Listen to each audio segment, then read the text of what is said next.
A very good morning to you from ITV1. It's 5 to 6 on Friday the 27th of December.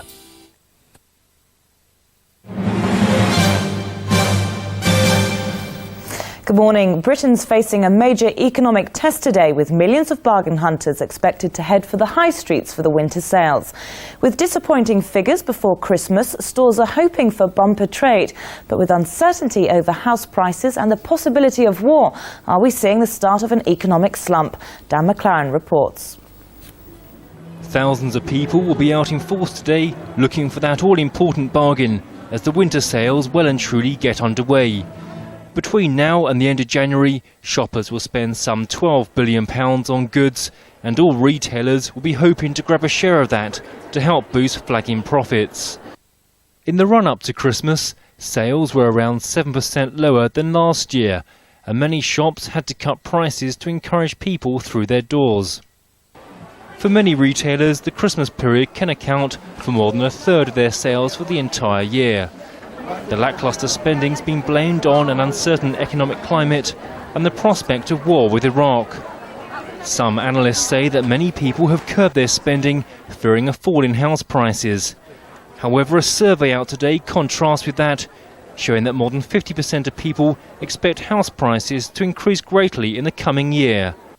Last year's sales were described by analysts as the best for at least a decade.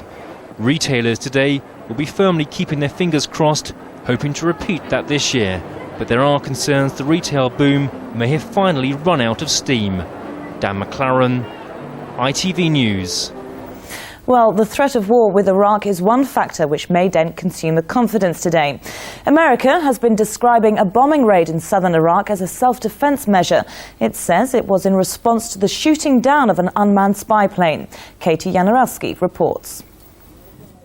This is where the Iraqis say the bombs from British and American warplanes patrolling the no-fly zone landed, killing 3 people. America's described the raid as a measure of self-defense. It says it was in response to the shooting down of an unmanned spy plane. The raid followed another day of UN inspections looking for weapons of mass destruction and renewed calls from politicians and church leaders here for the Prime Minister not to drift into any military conflict.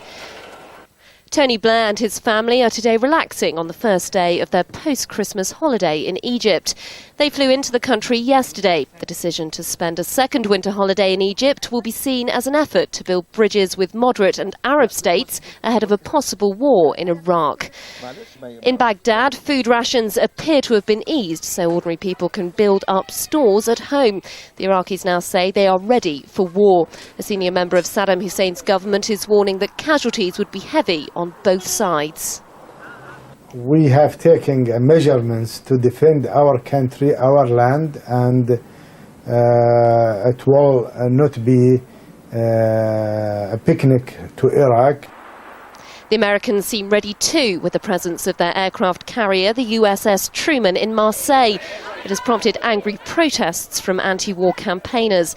They've urged Europe's leaders to think again about being drawn into a second war with Iraq. Katie Yanarowski, ITV News. New Year's Eve may have a reputation for being one of the biggest party nights of the year, but in reality, most of us will probably choose to stay at home. A report has revealed that as the clock strikes 12, more people are likely to be sitting on the sofa than out celebrating in the streets. Cricket and England are batting to avoid another defeat in the 4th Test in Melbourne. A short time ago, they were 54 for 1. Australia declared on 551 for 6 after Justin Langer hit his highest ever Test score of 250 before being caught out. He'd been in since the start of play and received a standing ovation from the crowd. He eclipsed his previous best of 223 against India 3 years ago. That's it for now, but you can keep up to date with all the latest developments on the ITV News channel. But for now, from myself and all the team here, do have a very good day. Goodbye.